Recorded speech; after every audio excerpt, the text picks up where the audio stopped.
Alright, welcome back to more Steins Gate. That's right, even more. Because once you start, you can't stop. Can't stop the grind. Let's figure out what the hell Jelbana is principal or whatever. Jelbana's.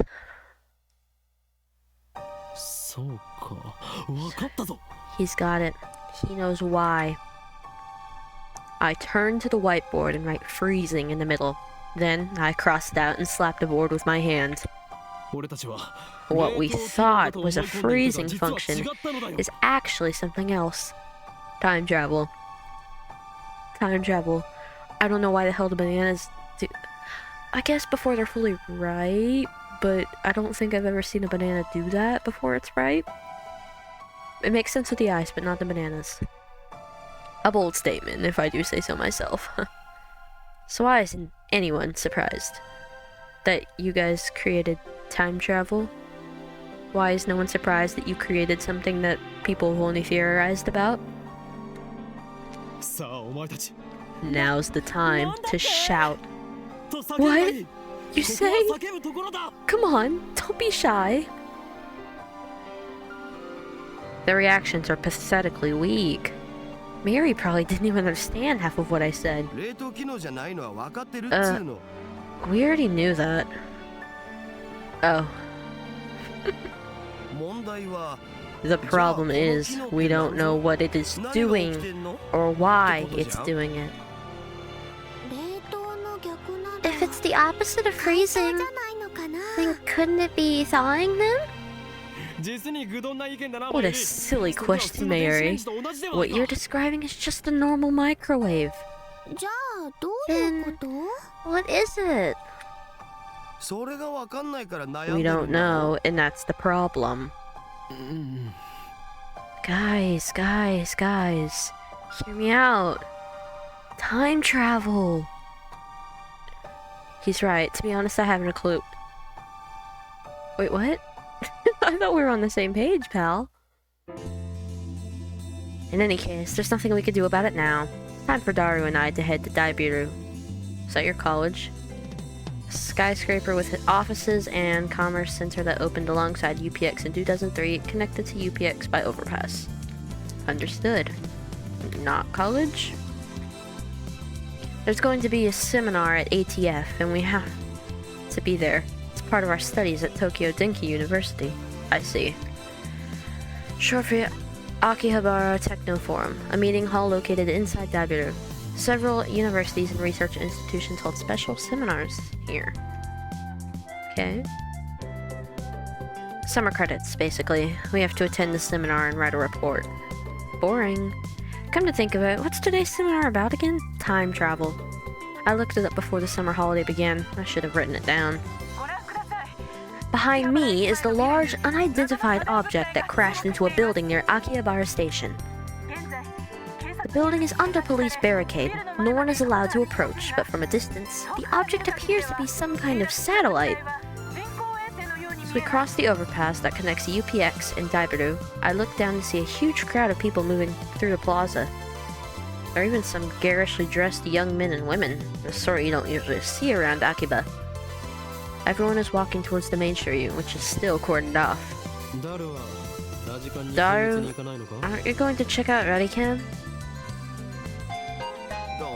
Oh, no point. Can't close.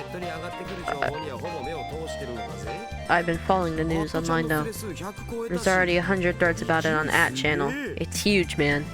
How do I look at my mail? What do I do about the mail? Oh. What did I look at? This one? Oh! Mary. You know, I'm really sad about dropping my Upa. It's worse than last year when I missed buying Fatty Girl Froggy. The fuck is...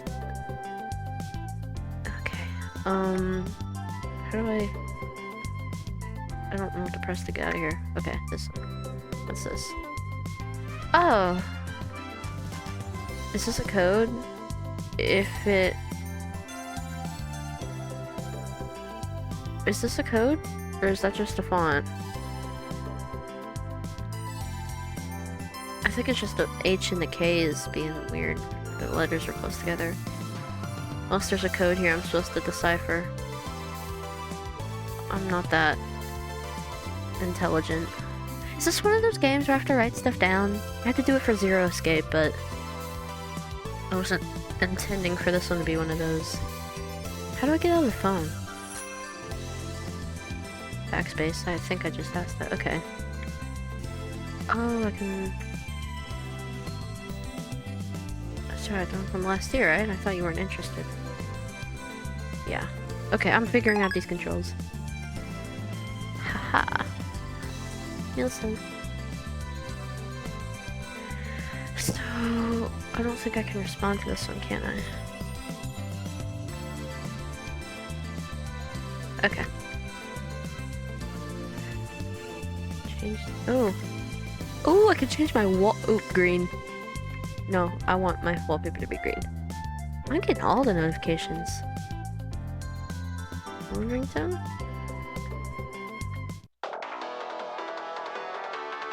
Okay.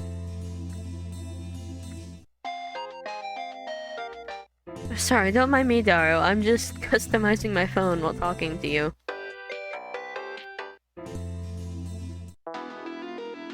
Ooh. Ominous.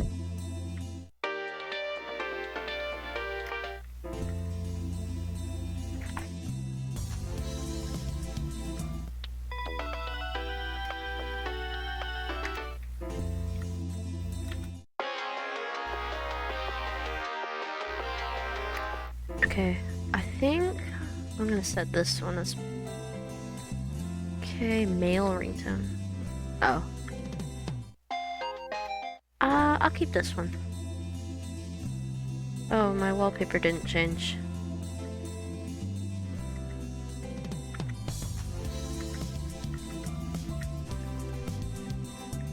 Oh, there we go. Okay. Oh, so that's why he was staring at his phone earlier. We enter Daibiru and take the elevator to the 5th floor ATF Assembly Hall. Man, feel that AC. I'm alive. Unlike the lab, Daibiru has air conditioning, yet another reason for our diligent participation in the seminar.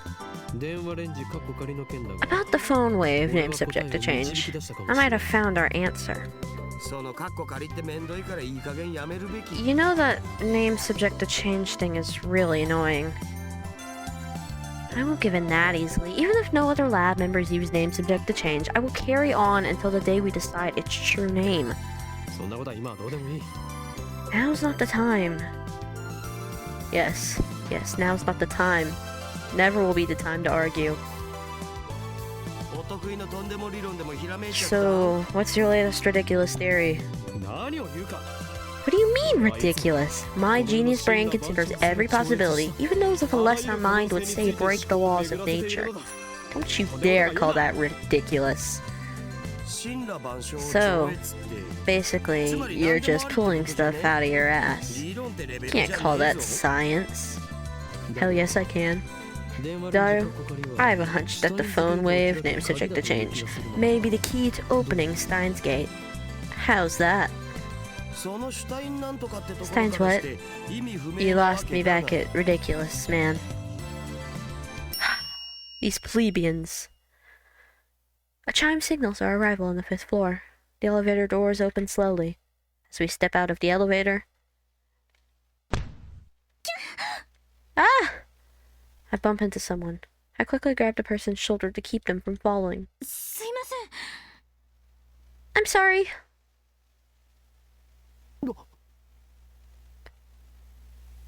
Huh? Yeah, me too. What? It's a girl. And I recognize her. You... Impossible.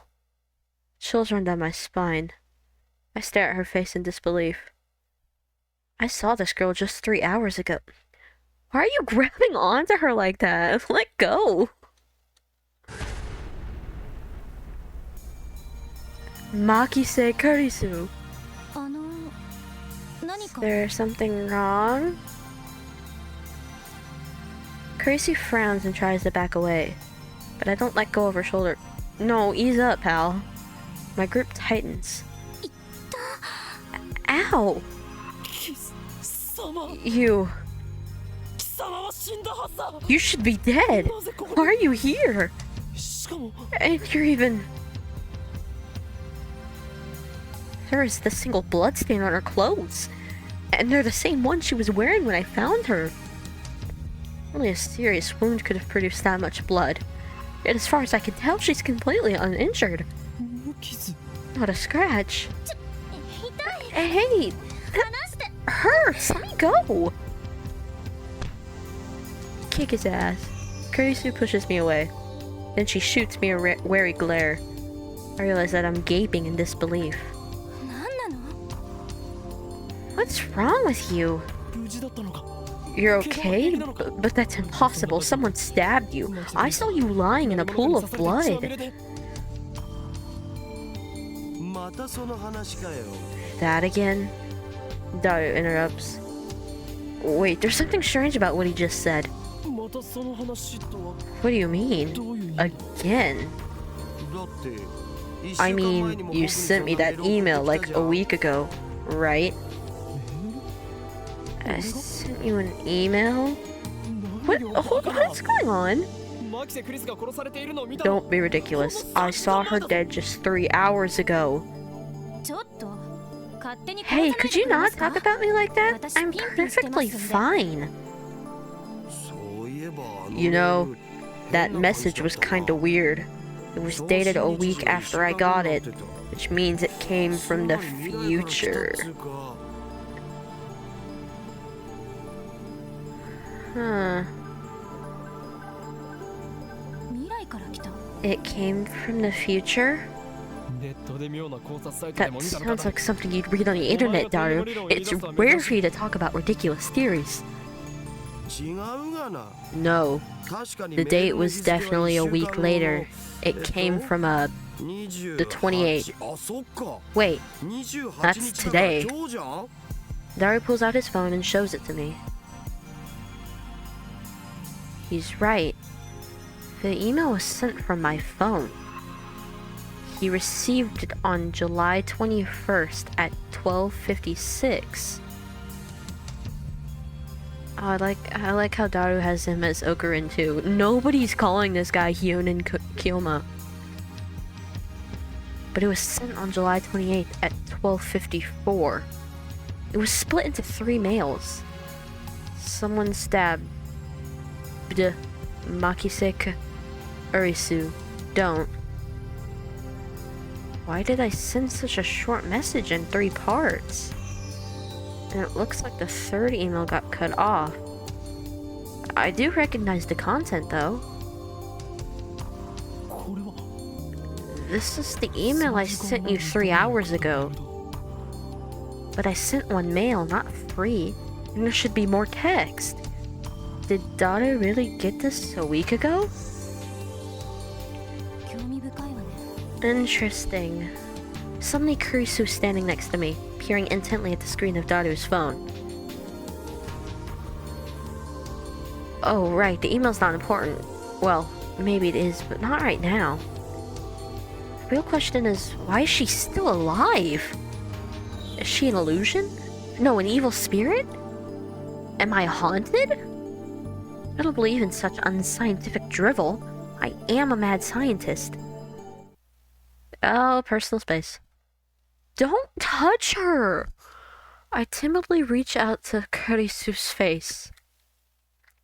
My fingertips stroke her hair. Get away from me. She's gonna beat your ass. And honestly, feels silky. Quite the cuticles. Substance. She has substance. Of course she's not a ghost. How silly of me. Get your hands off of me. Okurin, I don't think that's a good idea. I poke Kurisu's cheeks with my fingers. Such softness. Dead bodies don't feel like this. Not that I've ever touched one.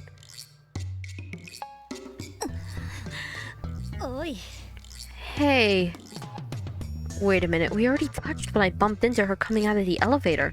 I even grabbed her shoulders before being pushed away. And I still doubted that she had substance. That's just proof of how confused I am. If she's alive, then what did I see back at Radican? What was that scream I heard? Were they hallucinations? Just like that mass disappearance? That's right. She was stabbed. Maybe she's just hiding her wounds. This requires further investigation. Oh, Jesus. I grabbed the hem of her blouse and slowly lifted. Oh, Corinne, what the hell? Are you trying to get yourself arrested? I just want to know the truth. I stare back at Kurisu as she trembles with anger and then lifts her blouse a little higher. What truth, you perv? You stupid, wanna die? She pushes my hand away. Louise-chan's famous line for the win. Daru shouts something silly, but I ignore him and press Kurisu. Fictional. The main heroine of the anime The Familiar of 10, a tsundere. Her voice actress is the queen of tsundere, Sugimiya Rie, nicknamed Sugiyu. Good to know, good to know. I know what I saw. Oh, wait, did you just see my underwear? Kurisu's face turns bright red. She firmly pulls her blouse down. No, you fool, not that! You need to explain yourself better. Or you're gonna be in cuffs soon. Earlier this afternoon, after Dr. Nakabachi's presentation, someone killed Makise Kurisu and left her in a pool of blood. I'll carefully explain everything that I saw. Wait, Dr. Nakabachi? What are you talking about, Okurin? Dr. Nakabachi's presentation was cancelled. Because the satellite... Cancelled? Yeah, because of the satellite crash. I'm trying to piece this together in my brain right now. But what the hell? Something's wrong. Our stories aren't matching. The same thing that happened right after I saw the mass disappearance. Mary's story didn't match mine. I need to know. Am I caught in some sinister plot? Is this another organization conspiracy? Excuse me, my name... You know I'm gonna let him say that one. Really, man? You're hopeless. Okay, Hyonen-san. I'd like to hear your story in more detail. Okay, Japanese employs a system of name suffixes that define the speaker's relationship to the addressee. The common honorifics are as follows. San, the most common honorific, used with strangers, people of equal status, and in general whenever one needs to be polite.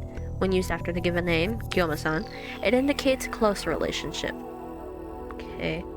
Kun, an informal name suffix generally used for male friends or male subordinates, also used by males towards female subordinates in professional environments. Chan, a diminutive suffix that indicates high affection, usually used for small children, young girls, or between close female friends. Tan, an even more diminutive version of the Chan suffix, most often used for fictional characters, especially anthropomorphizations for added cuteness. She, a literary honorific usually used by formal publications such as newspapers. Some otakus, such as Daru, use she regularly. Looks like she finally understands I'm not lying. but I still don't understand why my memories don't match everyone else's. I doubt that I can give her a good explanation. Just then, an older man steps out of the assembly hall. Makise-san? It's almost time. Huh? Oh, right. Thank you. Kurisu glances at me one more time, then she sighs and heads towards the small conference room. We should go too. Go where? To hear the lecture? Duh. Ah, that. Daru follows after Kurisu. Did she come to attend the lecture too? Strange. Well, if she's Genius Girl, I'd assume she's probably fronting it. I think she's past higher education. Why would the girl genius Makise Kurisu need to attend a lecture like this? I don't think she does, pal. Okay, my guess was a bit off. The girl genius didn't come to attend the lecture. Yeah. I'd like to thank everyone for coming to hear me speak today. She's the one giving the lecture. Japan's famous girl genius, Makine Kurisu, who had her thesis published at the tender age of 17. According to Daru, she turned 18 a few days ago. I first heard about her when Daru pointed her out in a gossip magazine article. That's when he told me she was going to be a guest at ATF. I'd forgotten all about it. It's my first time giving a lecture like this, so please forgive me if I'm a little nervous. The audience is pretty mixed. It's mostly students like us, but there are also a couple of professors. And Kurisu just gave me a sharp look. What did I do? Hey, so remember what you tried to do? You know, lift up her shirt? Yeah. When I return her stare, she quickly averts her eyes. I don't care if she's a genius or whatever. I still don't like her. She may have these people fooled with her timid girl act, but I learned at Radican how cunning and aggressive she really is. Even if her murder was some kind of hallucination, my judgment of her character is still correct. For today's lecture, I've been asked to speak on the subject of time travel. It's not really my area of expertise, but I'll try my best. Time travel? Oh, I was right about the subject of the lecture. Oh. Let me start by saying that time travel is an absurd concept.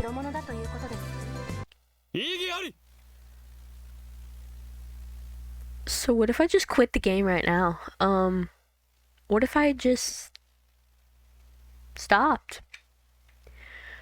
Oh, if there's one thing, it's that secondhand embarrassment is the death of me in games and shows and movies and a lot of things. And now he thinks he's Phoenix, right? So, objection. Huh? Every member of the audience, not just Kurisu, is startled by my interruption. You yelled it. Why wouldn't everybody be surprised? Perhaps I'm being just slightly rude here, but I'm not one to just sit and listen to some genius girl's drivel. It's presumptuous for you to claim that time travel is absurd. Ocarin, you magnificent fool. Sitting at my side, Daru throws me a small salute. ATF staff are approaching, probably to kick me out. Perhaps I got too carried away. Okay, it's fine, I guess. It'll be easier to talk in a discussion format. Thanks to her proposal, the event staff refrained from escorting me out. Nah, bro, I'd still escort you out. She sounds a little pissed, but let's not mind that. But before that, please listen to my thoughts on the subject. Glares your way. Scientists have proposed many theoretical models of time travel, but there are 11 in particular that bear mentioning. What are the major theories of time travel? I've heard about the cosmic string theory, at least. Oh, there's a few. I'm trying to remember. There's like the one where if you go back in time, change something, that'll change the entire timeline. Then there's the one where if you go back in time and change something, it'll branch off, so now you have the original outcome and then the new outcome, and it's an infinite, like, string of stuff. And, you know, if you go back in time and nothing much changes. I know there's another one. Another big one, at least. What is this? Some kind of hot tub time machine? The 11 theory. 11? 1. Neutron star theory. Black hole theory. Light speed theory.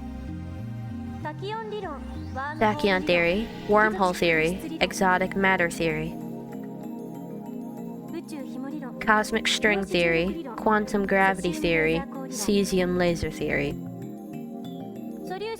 Elementary particle ring and laser theory. Dirac antiparticle theory.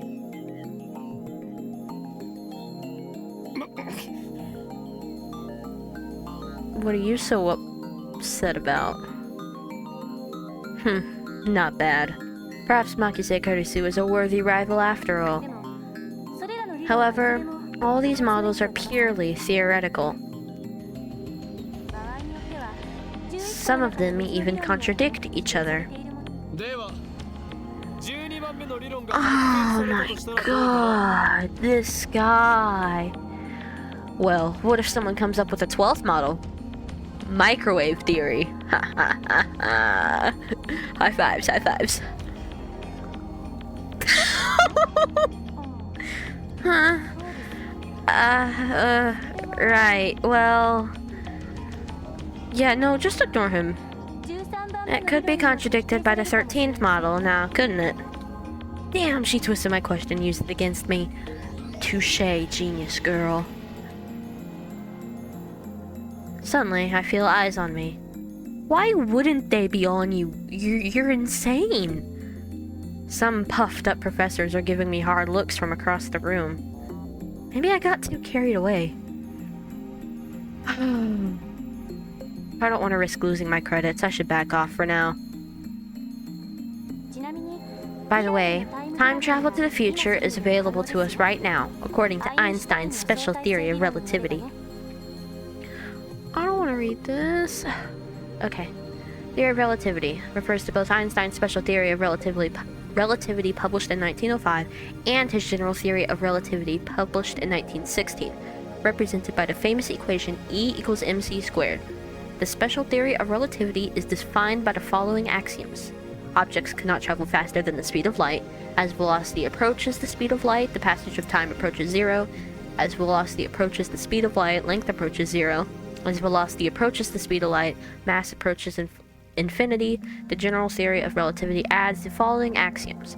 In the presence of large gravitational fields, the passage of time slows down. In the presence of large gravitational fields, space curves. In the presence of large gravitational fields, mass increases. I definitely know what all of that means. Most definitely. For example, let's say someone were to go to Haneda Airport and board a plane headed to Okinawa. Upon arrival, that person would be about 100 millionth of a second further into the future than I am. What does that mean? Yeah, what does that mean? Elaborate. According to the special theory of relativity, time moves slower for objects as they approach the speed of light. For example, if you could run it near the speed of light, you could reach a point where time only moves half as fast for you. If you were to keep running at that speed for 24 hours, 48 hours will elapse in the rest of the world, meaning you would jump one day in the future. Understand, Hyonen Kyoma? Oh, she called you out, buddy. She called you out. Ugh. Why are you singling me out? Maybe because you're the only person interrupting? I don't know what you're so upset about. I'm doing my best to hold back, but it looks like Makine Kurisu wants to pick a fight. I wish she hadn't said that name in front of so many people. Maybe you should have given out your other name, Okarin. It's too great of a risk to let others know my true name. But that's not really time travel, is it? Get this guy out of the room. I don't care who he is, get him out of the room. She just explained how it's time travel. Oh my... Okirin, get on this guy. Get on this, jump him, jump his ass. Now, Professor calmly makes an objection. True, Makine Kurisu's example isn't strictly time travel, per se. But I never expected an older man, a professor at that, to refute an 18-year-old girl. Maybe he's just testing the genius girl's resilience. Yes, you're right. The genius girl readily concedes the point. If she were a normal 18-year-old, it would be impossible for her to be this calm in front of all these people. A normal 18-year-old would panic when refuted by such a distinguished-looking professor. And yet, Makine Kurisu's giving off an aura of gutsiness that says, I can take this guy on. Then what about going to the past? Get a microwave. Going to the past is possible right now. Take a look at the sky at night. You can see light from tens of thousands of years ago, can't you? That's not time travel either. This time, it's a nearby student who objects. Well, I was just getting started. Was it just me, or did Kurisu look a little nervous just now? Let's say we wanted to make a machine that could physically transport people through time. What would we need? The best candidates for this are cosmic strings and wormholes. A cosmic string is a string-shaped crevice with extreme mass. A string-shaped crevice? That must be how they enter our universe. But do cosmic strings really exist? Oh. The crevice is about as wide as an elementary particle, and at least as long as the diameter of a galaxy. The smallest unit of matter, however, the definition of what constitutes an elementary particle is unclear. Certain elementary particles would have a corresponding antiparticle with opposite charge. I thought like quarks or whatever were the smallest thing. Or, matter. I don't... Man, all this science stuff flies past me. Oh no, not the net. It has an immense mass, so it distorts space-time. If you were to travel through that distortion, you can make a full circle around the string in less than 360 degrees. In short, you could do something resembling a warp. This is called a space-time angular deficit. When you pass through an area of angular deficit, transit time becomes 0.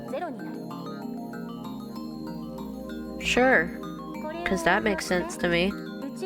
Now we apply this to a cosmic string moving at near light speed. According to the special theory of relativity, time will flow slower for the cosmic string in relation to its surroundings. Therefore, passing through the area of angular deficit would cause the transit time to become negative instead of 0. In other words, you will arrive in the past after transit. If you use 2 cosmic strings, you can do a space deficit jump. If you loop back to your original location, you can return to the same time you started revolving. And that, roughly speaking, is time travel by means of cosmic strings. That was just cosmic strings, now we gotta do wormholes. By the way, just so nobody misunderstands, cosmic strings are not the same as superstrings. In physics, the theory that all matter in the universe is composed of strings, the vibrations of which manifest as the elementary particles. This theory, which posits 11 dimensions, is currently impossible to prove experimentally. However, it is said that if this theory is proven, it will explain all phenomena from the birth and scope of the universe on the macro level to elementary particles like quarks on the micro level. Oh, quarks! I was right! I knew something! Now then, you need 3 strings in order to travel to the past with cosmic strings. First, the cosmic strings themselves, 2 strings to be exact. By the way, they are hypothesized to exist only where the universe was first formed, so they might be a little hard to find. Second, you would need the energy required to make them move them at near light speed.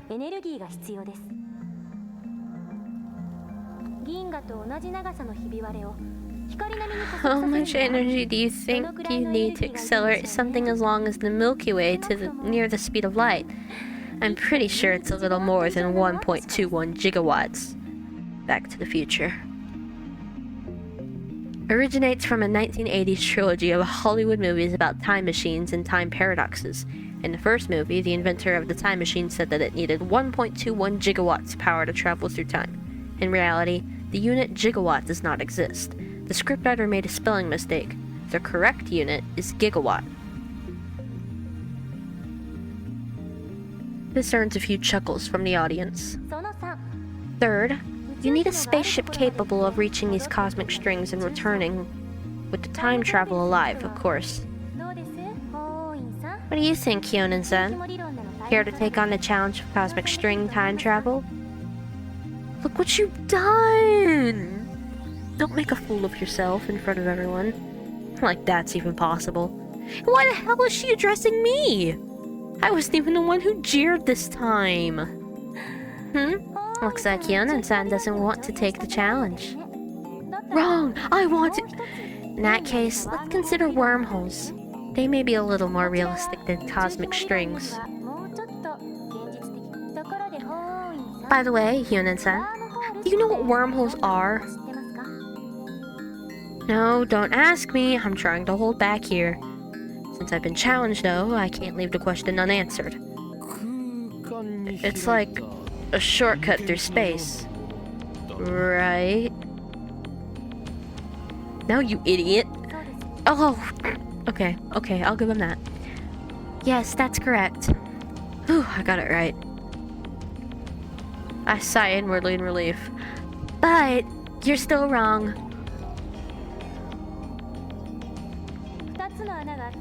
There are two wormholes joined by a tunnel. No matter how far away the wormholes are, transit time through the tunnel is 0. But oh no, there's a problem. The wormhole tunnel suffers from supergravity and collapses as soon as it opens. So, we need something to negate the effect of gravity. So-called exotic matter. A substance with negative mass which repulses other matter. Negative mass, huh? Is it something that floats if you leave it on the ground? Maybe not. I can't even begin to imagine what it would be like. Kurisu raises her right fist. Say that the wormhole tunnel is being squished by an invisible fist. In order to pass through, you need something that could oppose my fist's grasping force so that I can't squish anymore. Kurisu opens her fist. If you stabilize the tunnel with exotic matter injection, instantaneous travel between wormholes become possible. To travel through time, however, takes a little more effort. For example, let's say there's a wormhole entrance here in Akihabara, and the exit is in Los Angeles. First, we send a wormhole in LA all the way to the end of the universe at near the speed of light. And once it's there, we yank it back to LA. How? According to the special theory of relativity, time slows down for objects moving at the speed of light, meaning the hole that returned to LA would be further in the past than the Akihabara hole. So now, if Hyonen-san jumped into the wormhole, he'd arrived in LA several years before he left. However, this still can't be called true time travel. It only seems that way. This is called the Hiroshima effect. In special relativity, a phenomenon originating from the fact that time slows down as an object approaches the speed of light. For example, imagine that an astronaut travels to a nearby star and back at close to the speed of light. This trip might take a few years from the astronaut's perspective, but he would return to Earth to find that thousands of years had passed in his absence. Interstellar, but a lot more than like 20. The important part is to return to Akihabara from LA through the wormhole once more. Since the transit time is 0, Hyonen-san will return to Akihabara several years in the past. Time travel complete. The prerequisites for wormhole travel are simpler than the ones for cosmic stream travel. First, the wormhole itself. They may exist somewhere in the universe, but nobody has ever seen one. Microwave. Second, the energy required to move a wormhole to the end of the universe and back at near light speed. Third, exotic matter, which, by the way, has not been confirmed to exist. How do you make up something that doesn't exist and stick it into your theory? So, implementation of either one would require a ridiculous amount of effort. Man, if only someone could accidentally create some kind of time travel device that's pretty easy to use and works in a way you wouldn't expect and requires a lot less effort, but, you know, too much time. Couldn't happen. Now, do you see what I mean when I say that time travel is an absurd concept? Time travel theories are all just thought experiments. Not one of them can create a viable time machine. That is my answer. Isn't there anything simpler? Like something you can pull out of a drawer and just use or something? Or a kind of, you know, kitchen cooking device? Or no, that's stupid. Why would it ever be something like that? I'm afraid not. A firm declaration. She'd hate to see the Science Gadgets Lab or whatever what is the lab called? I forgot. This is the limit of modern physics. I can't say how it might change in 10 years, though. Besides, even if someone did overcome the logistical requirements, there may be other factors that prevent time travel from working. And that's because of fundamental problems concerning the principle of causality have not yet been solved. You mean time paradoxes and conservation of mass? The mass of the entire universe is constant. If a time machine traveled from the future to the past, there would suddenly be the extra mass of the time machine and its pilot in the past. I remember reading in a book, not a terribly reputable book, but still, that such a violation of mass conservation would put the universe in danger. Didn't say what kind of danger, though. You know, just generic danger. If you think that conservation of mass applies to macro systems like the universe or microsystems like atoms or elementary particles, you're mistaken. What? Is that true?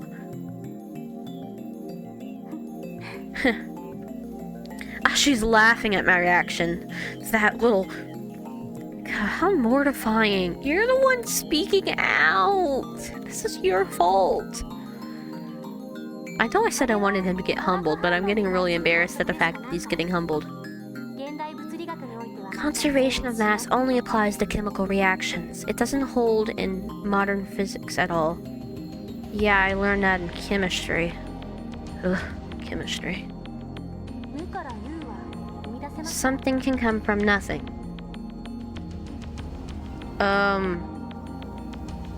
Yeah, that's how you know this is a sci-fi game, because nothing can come from nothing. That's why it's nothing. Wow, that's pretty amazing. Then what is the problem? The time paradox of time paradoxes. In other words, the grandfather paradox. Oh, that thing where you kill your own ancestors before you were born? As long as this paradox goes unsolved, time travel can never be realized. Never. What if you just kill them? You can't think of it like a sci-fi movie. It's not just about your family tree. There are other far greater dangers than that. Really? It doesn't seem that dangerous. Any paradox, no matter how small, would cause the total collapse of causality, relativity, and every other physical law in existence. Paradoxes are nothing more than thought experiments. They cannot occur in reality, and they should not.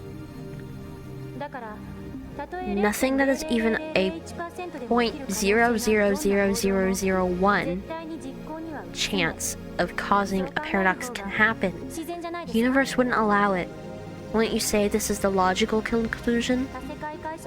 There may be loopholes, like parallel worlds or the self-consistency principle, but those seem too much like fantasy for me to accept. Ugh. I grind my teeth. When I see Makine Kurisu looking at me with her composed expression, I avert my eyes. Looks like I have no choice but to concede. Makine Kurisu truly is a genius. I ended up listening to all of Kurisu's lectures. After the 2 time travel theories she introduced at the beginning, she explained the rest with equal eloquence. She seemed a little nervous at first, but that quickly changed as she spoke. By the end, it was an impressive lecture. So impressive that you wouldn't think it was an 18-year-old's first time. She did well to respond to my malicious questions with sarcasm. She's got guts. She should definitely join the lab. Wait, why am I praising her? Leaving that aside, I saw Makine Kurisu dead. Okay, way to flip everything on its head, bro. We were having a good time, and you had to go and ruin it. And yet, she is alive. And that there is a paradox. Take that, Makine Kurisu. Paradox. My memories don't mesh with reality. And not just about Kurisu. My conversations with Daru and Mayuri didn't make sense either. Everything would be solved if I just told myself that what I saw was a dream, an illusion. It never happened. But never say never. This leaves me with no choice. After parting ways with Daru at ATF, I head to Yanabayashi Shrine. I need to get exercised. What? Why is that the jump you make? It wasn't a dream. It was a demon. Sure. I seriously doubt that the Makine Kurisu at ATF was a ghost. Regardless, it's natural to seek an exorcism after such an experiment. I'm Japanese. It's in our blood. Okay, fine. You're right. Yanabayashi Shrine is located on the other side of Kanda River. To find it, enter the first side road after crossing Mansebashi Bridge. It's a very small shrine that doesn't fit with the surrounding multi-tenant buildings. Why are you giving me the directions as if I'm gonna go there? Kandameyojin is the more famous shrine in Akiba, but I deliberately chose this one. The shrine is so small you could easily miss it if you weren't looking. It doesn't look that small. And since it sticks out, I don't think you could miss it either. Regardless, I can hear the chirping of cicadas from the few trees growing here. It's Okarin! There are 2 girls standing in front of the main building. One of them is Mayuri. The other is a docile-looking beauty in traditional Miko attire. Oh, I didn't look at the principle of causality. Oh no. A scientific and philosophical principle that states that every event has a cause, and it is by that cause that an effect is produced. That the theory of relativity is founded upon this principle. However, quantum physicists have observed microscale phenomena that do not appear to obey the principle of causality. Okay. Shrine maidens, priestesses, in the Shinto religion, Miko typically dressed in a white kimono with a red hakama or skirt. Their role is to assist priests with performing rituals and events. Arashibara Luka, a stunning example of feminine charm and grace. Lips delicate like cherry blossoms in bloom. The essence of Japanese beauty.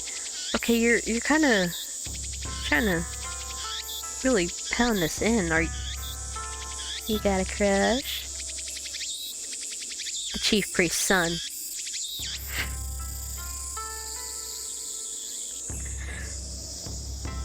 Okay. That doesn't mean... I'm gonna move on.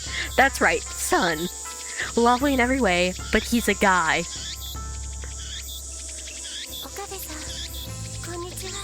Good afternoon, Okabe-san. I don't care. I'd still hit. My bad. He bows his head. The voice of a girl. The mannerisms of a girl. More feminine than any girl I know. But he's a guy. And there's nothing wrong with that. Bro can do what he wants to do. Taller than Mayuri. Yeah. Oh, so slender. Dude, you have got to quit describing him like this if you're gonna...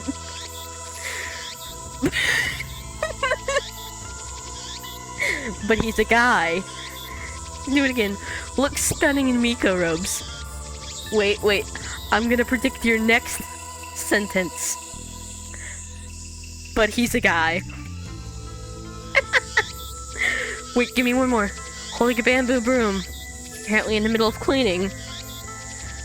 But he's a guy. It's almost evening. Yet still hot as hell outside.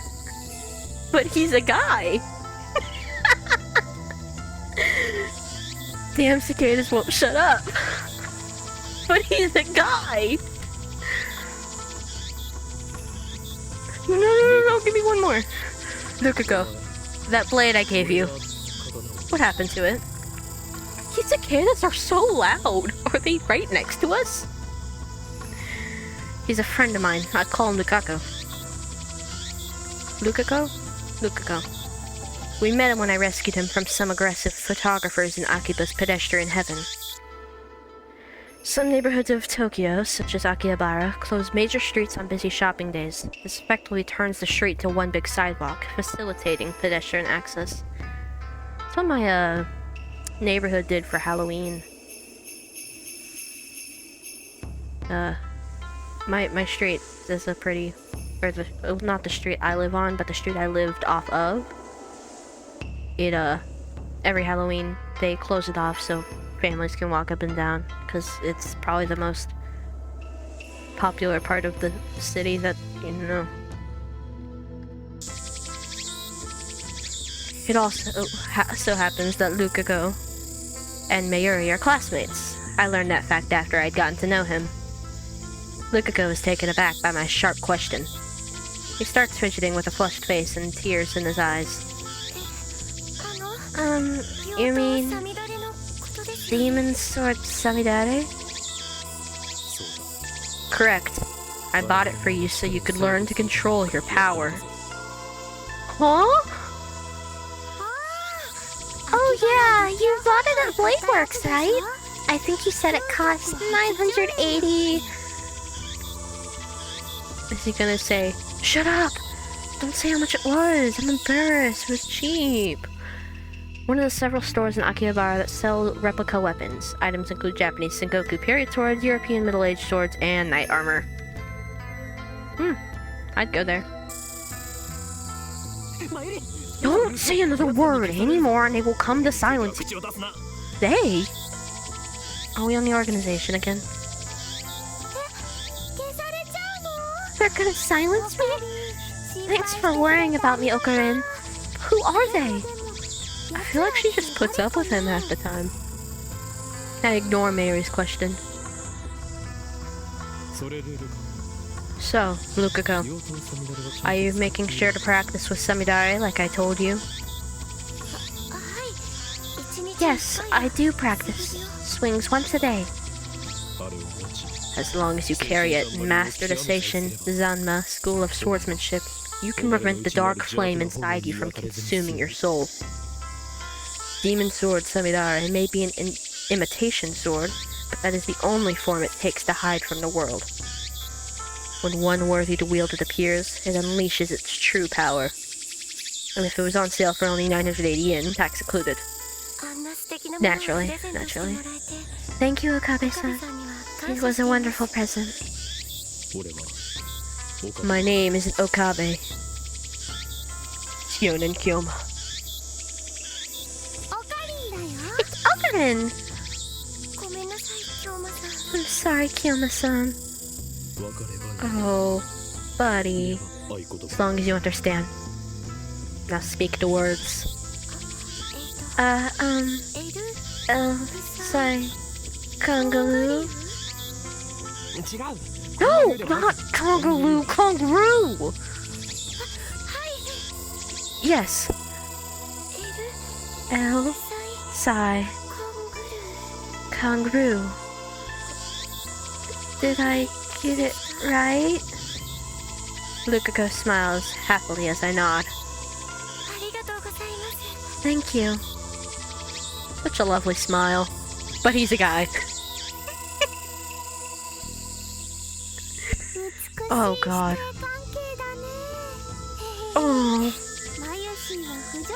Oh. Such a beautiful master-disciple relationship. Miyushi's not a Fujoshi. Miyushi's not a Fujoshi, but she's getting a little excited. A term for female otaku with a particular interest in yaoi are works of fiction that depict homosexual relationships between men. Does not apply to female otaku in general. Yeah? Okay. Real. What? Mary-chan, please don't imagine such things. Jeez. Though we do have a master-disciple relationship, I, Hyun, and Kyoma have gone to great lengths to brainwash teach Lukako about the evil conspiracies that rule the world and how to resist them. That stuff about demon sword Samidare is part of that training. Looks aside, Lukako is very obedient and hardworking. Plus, he's always eager to learn new things. A master couldn't ask for a better disciple. Can I get another, but he's a guy? No. Okay. Though he does have the weaknesses of not catching on too quickly and being too shy. What are you doing here, Mary? I came to see Luka-kun. Gomiya is coming up next month, and I want him to cosplay as Kirari-chan from Rainet. But he won't say yes. Okay. Comet Giga Market. A massive otaku event held twice a year at Tokyo Big Sight.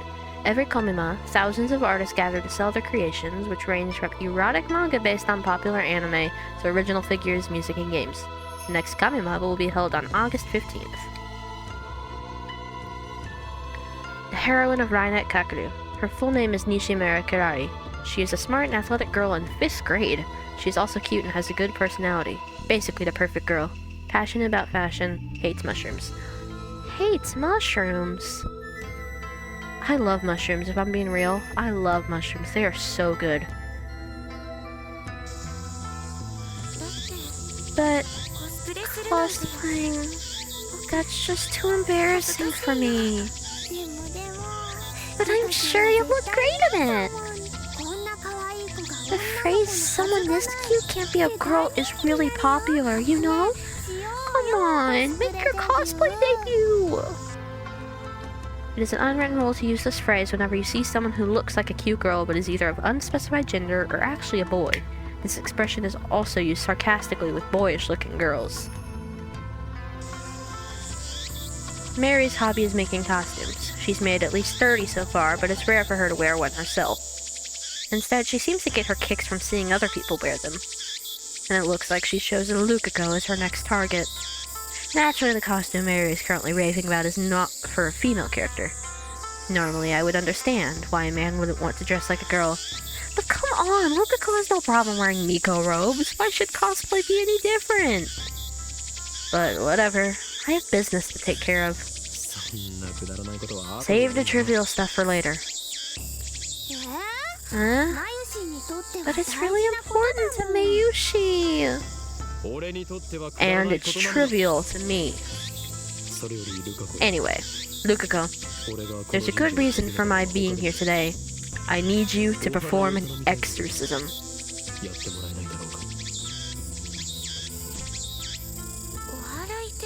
An exorcism? Then I'll go get my dad. That's the wrong voice. An exorcism? Then I'll go get my dad. Please, what? No, it's nothing that serious. I just need some peace of mind. That's why I came here instead of Kanda Shrine. So with that said, bring out the usual. Well, I don't know what the usual is, and I guess we'll find out what that is next time. Can't wait to see microwave time travel, an exorcism, and maybe some more Vokaran getting humbled. Thanks for watching. See you next time.